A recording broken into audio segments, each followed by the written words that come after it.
This month's knife budget was stretched a little bit buying these two Victorinox knives, new.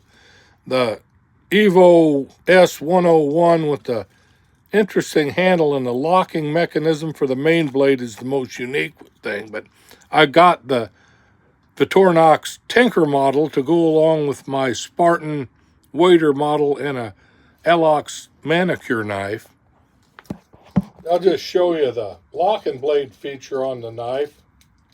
Comes out and it's got a stop and then locks out. You have to press the lever